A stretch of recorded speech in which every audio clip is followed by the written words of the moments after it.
Controversial take, but genocide is bad. All right? I said it. I said it.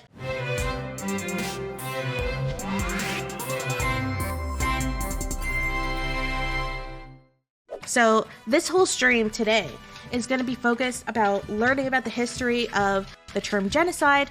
I'm so sorry guys about the noise of my dog. We're going to be learning about the different definitions of genocide and the political reasons why there are different definitions. We're also going to be learning how the word can be used for political purposes and not for its initial purpose was to call out human rights abuses.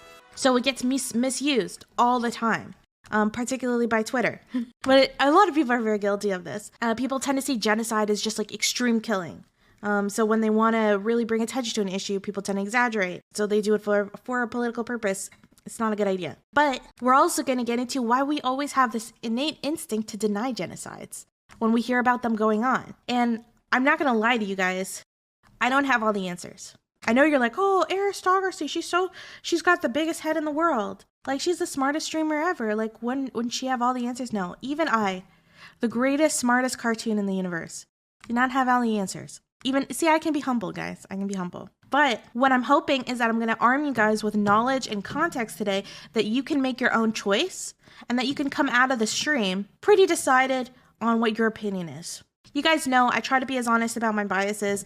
As much as I try to achieve being as unbiased as possible, I'm a human being. So I'm still always going to come at it from a certain perspective, from a biased perspective, all that stuff. So my perspective, right? If I'm being totally honest here. Number one is my grandparents were a victim of genocide, which was the Holocaust. I don't know if you've ever heard of it. Particularly my grandfather was in camps. My grandmother still to this day will not talk about what happened to her. So obviously I have a bias against genocide, okay? But that bias is going to translate into other things, right? Because the word genocide was used to describe the Holocaust, it was created to describe the Holocaust since it was at the time considered so unique. Now, as we've mentioned, it wasn't really unique in its trying to destroy people. What it was unique in was how factory and how modern it was. And to this day, it probably remains the most unique for those reasons. However, the bias that I could think that I could have is that obviously I'm against genocide, okay? But I think the bias is that like there's an instinct that when your people has gone through a trauma, right? There's an instinct to kind of like gatekeep it a bit and feel like defensive when other people try to claim that trauma for their own. There's just a natural instinct for that. You see this in like tons and tons of communities. And that bias is always in my mind and I'm always reminding myself of it to like keep a shit on it, you know? But yeah, the word genocide was literally created. We're talking all about the word genocide. I couldn't put it in my title. Zelda, did you just pee on me? No, okay, she did. Almost freaked out. The word genocide is the word we're going to be talking about all today. I couldn't put that in my title because Twitch doesn't let you do that stuff, which is annoying. God, like white supremacists ruin it all for everything for all of us. Anyways, yeah, so those are the biases that I'm coming at it with. I don't like it when people misuse the term, but on the other hand, I also immediately, when I hear the word genocide describe something, it immediately perks my ears up. I immediately want to look into the situation. I immediately get really, really concerned. And there is this tradition that we tell ourselves as Jews as a consequence to the Holocaust, which is, you might have heard of it, it's called never again. And the sad thing about it is that it's happened again and again and again afterwards. And there's always these political reasons about like why we call certain things genocides, why we don't. And this is kind of what I want to get into. Because we act like the term genocide is just like, oh, like it's just facts and logic and that's what describes. No, like what we end up calling genocide totally is what makes sense politically. So we're going to get into the different definitions of genocide. What's interesting is I found this YouTube video from the CBC, which is the Canadian BBC. And it's just a 2-minute video teaching kids what a genocide is. And I feel like that's where we need to start. There's multiple terms, and it tells a lot about a society, about what it considers a genocide. So I think like what people teach their children, to me, is always the most mainstream opinion. And should the mainstream opinion mean that that is what the definition is? We'll see. There's a lot of questions on whether or not it's ethical to even be teaching children about genocide. I don't know what age this is technically for.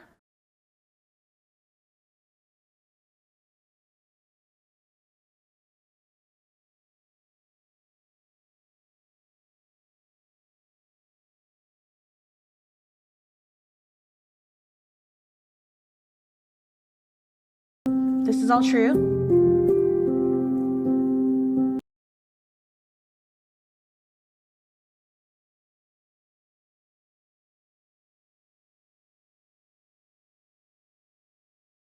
First of all, this feels weird for kids already, but something that's interesting about this is whenever everyone talks about what is genocide, they always think of the person, because it's such a new term. In English, it's a totally new term. It literally was invented in the 20th century. It's like less than 100 years old. That's very rare for words. So, of course, we're going to be debating the term of it. Because, it takes a long time for language to fully establish. But do you think that the person who invented the term gets to dictate forever what it means? So if Raphael Lemkin says that genocide meant blue ice cream, does that mean that that's always what it's going to mean? So the consensus seems to be no, that he doesn't get to own the word. So he brings the word in. And I would totally agree with that. Language is fluid, language is changing. And we always say words are tools, right? Words are not wholly in and of themselves. And to me, what a society chooses to use the term to describe it, it really just demonstrates what's the most useful tool here. So I think it's totally legitimate. Words mean nothing outside of how they are perceived. And you are completely right from a linguistic perspective, but from a legal perspective, that's totally wrong. Right? And this is why, and I'm not a lawyer, right? So I'm rarely going to be coming at it from a legal perspective. But if you're talking about legality, there's a very strict definition of what genocide is. And I'm sure you've seen that UN definition. The problem is that definition gets misused all the time. Because for anyone here who knows a lot about law, the code of law is a huge part of what makes something legal, makes something law. But what's the other part? There's a second part that a lot of people don't forget. Let's see if anyone can guess. The second part that makes what is considered legal. Big deal. Think of something like Roe v. Wade. Yeah, precedent. Precedent is huge. And this is when people talk about what is a genocide, they always go to the UN definition of genocide. When people do that, they're wrong. And the reason why they're wrong when they do that is because if you are appealing to legality, a huge part of legality is precedent. And believe it or not, the definition, the international UN definition of genocide, of what it legally represents, is actually very different than what has been demonstrated in law in precedent. For example, so the United Nations describes it as acts committing with intent to destroy in whole or in part a national, ethnic, racial, or religious group, such as including the killing of its members, causing serious bodily or mental harm to members of the group. These are all things that I think most people would agree with. Deliberately imposing living conditions that seek to bring about its physical destruction in whole or in part, preventing births, or forcibly transferring children out of the group. Now, you could use those two things to really, really describe a ton of events as genocides. And maybe they should be considered genocides. I think it's pretty fucking horrific to prevent births in a group. I think it's pretty horrific to forcibly transfer children out of another group. However, from a legal perspective, if you are appealing to legality, which there are problems with, but a lot of people do it, you're appealing to legality, it doesn't work because there's actually never once been an international law like trial. There never once been any kind of precedent where something was proven or convicted of genocide that did not involve killing, that did not involve destroying. This is why we use the term destroy very much. So when you think about genocide from a legal perspective, you need to think about destroy.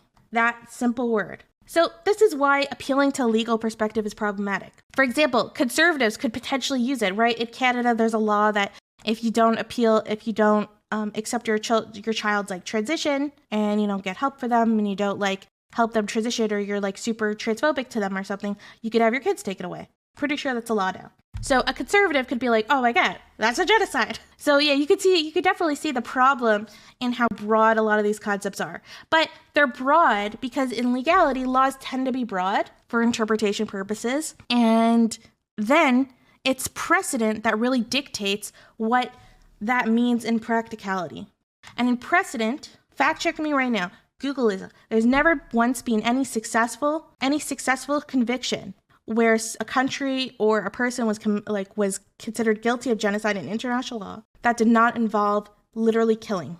So I encourage you guys, next time you appeal to the definition, remember that the definition is only 40% of it. It's as silly as appealing to the definition of what who is considered a person in the United States, right? Because what matters is what is dictated in the precedent of the law. Is the fetus considered a person, like etc. So you need to see the actual court cases. You need to see the precedent. Very, very important. So the original definition is from Raphael Lemkin. Now we're going to read out his initial definition. Like actually, his definition of genocide is actually very different than the legal definition. It's very different from most people's interpretation. For him, a lot of more things are considered genocide. Anything where you were trying to remove a group's culture, like the concept of there being a culture genocide, Raphael Lemkin doesn't believe in that. He believes cultural genocide is genocide. New conceptions require new terms. By genocide, we mean the destruction of a nation or an ethnic group. The new word, coined by the author to denote an old practice in modern development, is made from the ancient Greek word genos and the Latin tide killing, thus corresponding its formation to such words as tyrannicide, homicide, infanticide, etc. Generally speaking, genocide does not necessarily mean the immediate destruction of a nation, except when accomplished by mass killings of all members of a nation. It is intended rather to signify a coordinated plan of different actions aimed at the destruction of essential foundations of the life of national groups, with the aim of annihilating the groups themselves, not necessarily their lives. The objectives of such a plan would be the disintegration of the political and the social institutions of culture, language and national feelings, religion, and the economic existence of national groups, and the destruction of personal security, liberty, health, dignity, and even the lives of the individuals belonging to such groups. Now notice that it says even the lives. That alone just demonstrates like his definition is so much more broad. It can apply to a lot more things. It was intentionally very broad. It was very, very focused on the Geno part. Genocide is directed against the national group as an entity, and the actions involved are directed against individuals, not in their individual capacity, but as members of a national group. So this is Raphael Lemkin's definition. So he wouldn't believe it's something like cultural genocide. For example, say like there's a group that's educating their children. They're like some kind of ethnic group, like the purple people, okay? So the purple people, and they're really, really against vaccines. And it's causing a huge danger to your society. And they're teaching their children, they're regularly not vaccinating their children, and they're keeping their kids out of public schools. So they're repeating this really dangerous information. So you're like, okay, this is a shitty culture. Like this is a culture that it's like all about not believing the government. They treat their women badly. They don't believe in vaccines. I don't know. I'm just thinking random shit in my head. So like, what if we force them to go to not like night schools or anything, not like an overnight school, but just like we tell them, no, you have to come to public school. And in public school, they teach them, vaccines are good and like, women's rights are good or like something like that. I'm trying to kind of demonstrate to you guys how countries can have potentially positive intentions, right, and still fall into the category of genocide. It's important to examine this so we don't do it ourselves. So imagine you're trying to remove the culture, but save the kids, right? Raphael Lemkin would consider that a genocide. Do you guys agree that that should be considered a genocide? So you don't think that's considered genocide. But then we could start changing some things. Like what happens if it's not about vaccines, but it's about the fact that, men wear dresses. In this culture, men wear dresses and they believe in a horse god. The atheists in the community are very upset about this. Okay, the atheist anti-SJWs on YouTube are very upset about this. So they send them to like a forced camp. Not a forced camp, sorry.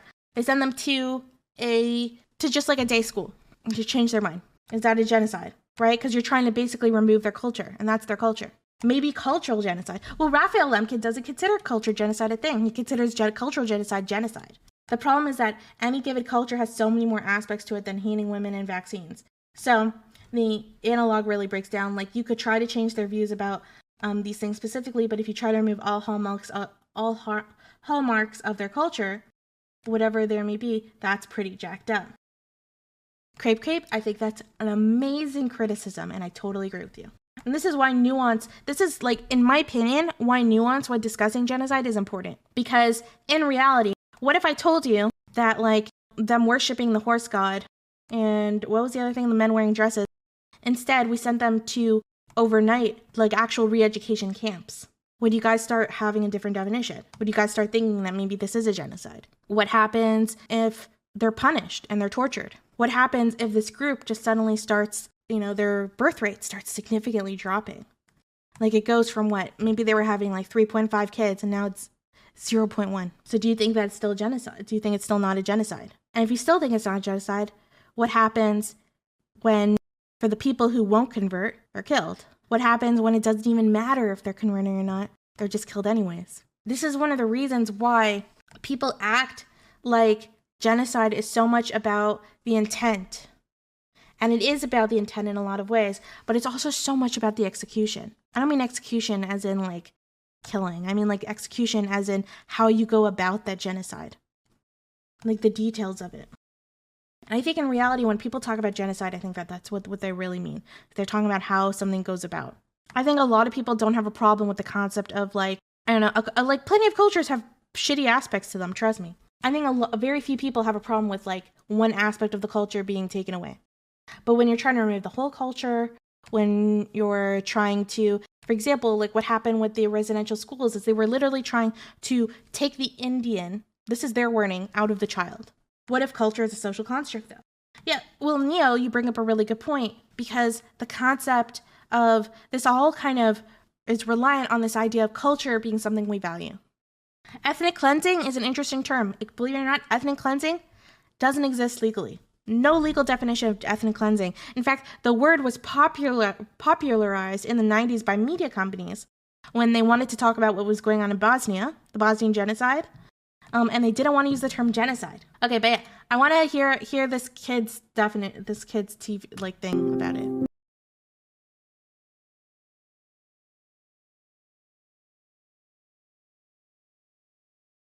Just definitionally, a genocide always involves ethnic cleansing, and ethnic cleansing doesn't necessarily mean a genocide.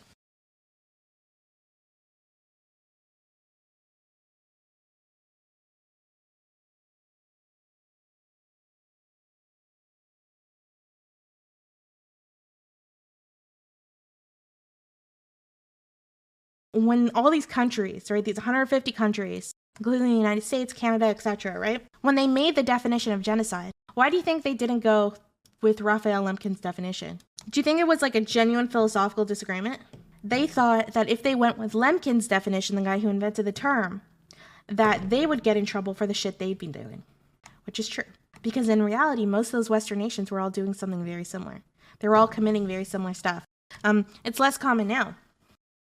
But, sending people to re-education camps, sending people to internment camps, forced labor, like all this kind of stuff was very normal amongst, and I say normal with a huge asterisk before it, okay?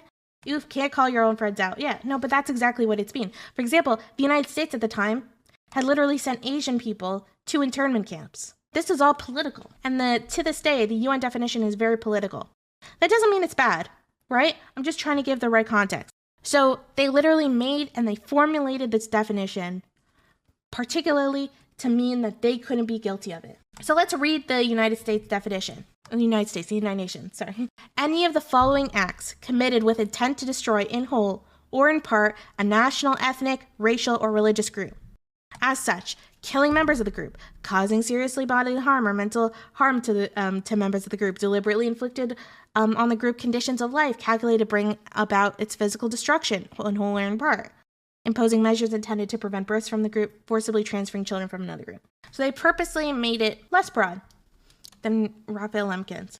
Now, even though I personally think that the reasons for the UN definition being so different were really shady, because of course those countries didn't want to get into trouble themselves. But even though I think that, I still prefer their definition, because words are tools, right?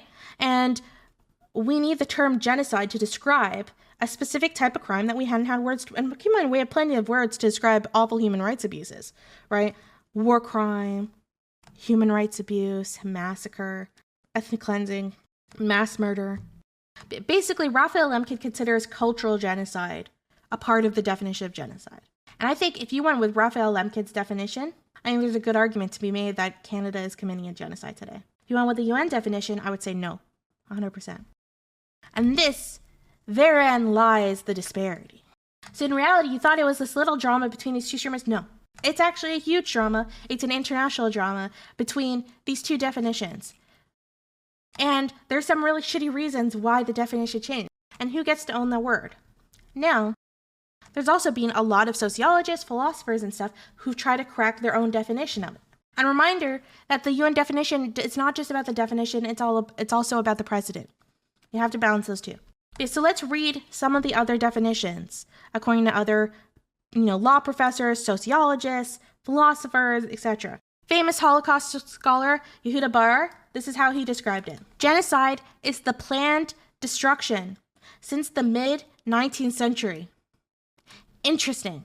Look what he says. Since the mid-19th century, he puts a time slot in there, of a racial, national, or ethnic group as such by the following means: a selective mass murder of elites or part of the population, elimination of national, racial, ethnic, culture, and religious life with the intent of denationalization. I like that term. Enslavement with the same intent.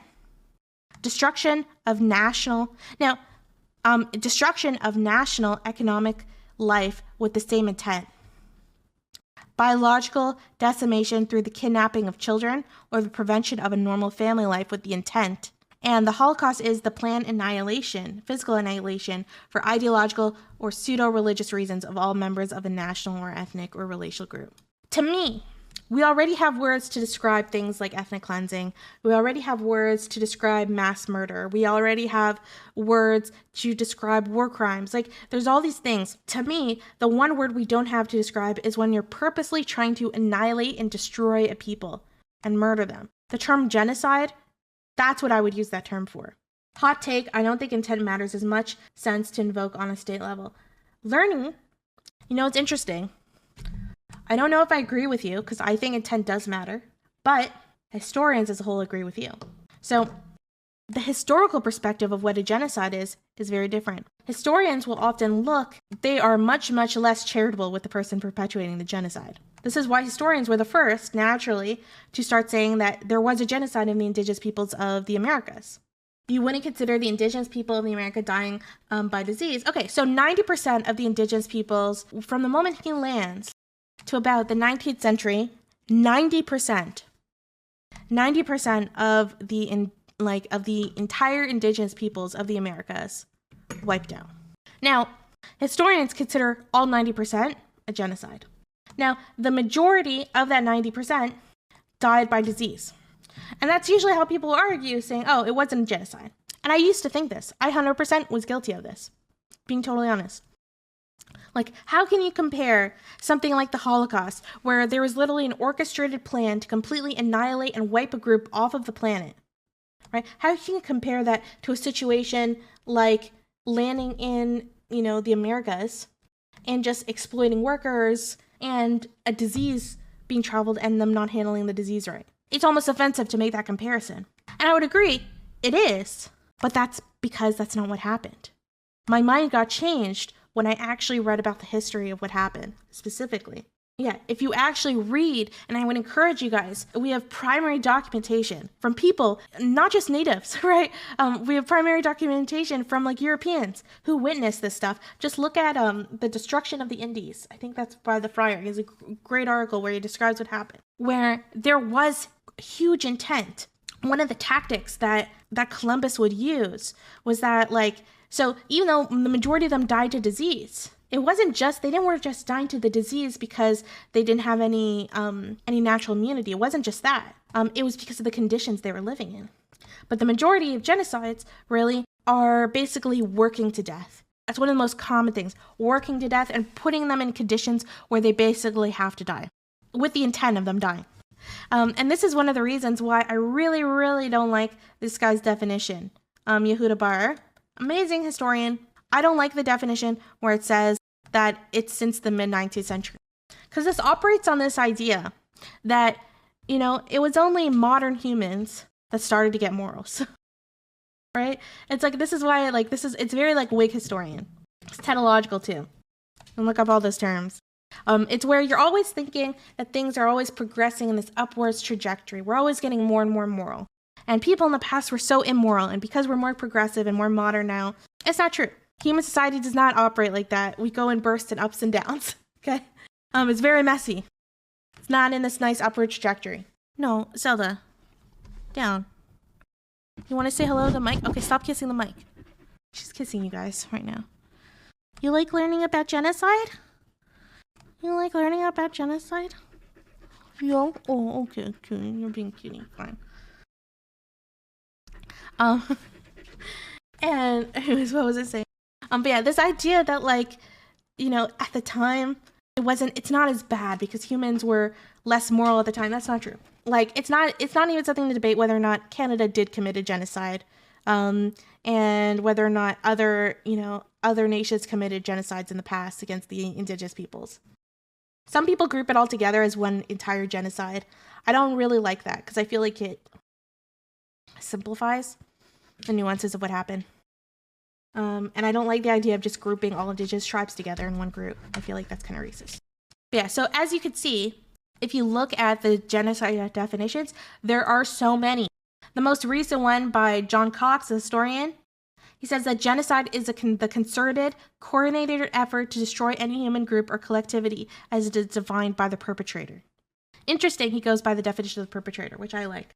Genocide differs from the other mass crimes against humanity and atrocities by its ambition. I think this one's my favorite one. This line demonstrates what I think is the most useful and what I would prefer the definition of genocide to be. Genocide differs from other mass crimes against humanity and atrocities. Keep in mind, he doesn't say not by its scale, not by its, like, the effect of how destructive it was, but by its ambition. It's all about from the perpetrator's perspective, not from the victim's perspective. And that's controversial. The ambition. I think that that's such a perfect way to put it. Like, I'm actually kind of moved by it, to be honest. So now we've kind of, like, established what genocide is from our perspective, but always keep in mind, a lot of people have different definitions. A lot of people consider, and the way I see on Twitter people use genocide is to describe that genocide is about scale. So a mass killing is like 1,000 people. A genocide is 100,000. It's about, like, the scale of it. And I do agree. I don't think we have a word to describe mass killing. Like, mass killing could be anything from, like, 20 people to, 90 million. So I agree that we also don't have a word. So it's useful to have a word for that. So I think there's a good argument to say that genocide should just define itself as that. I personally don't subscribe to that, but I can understand it.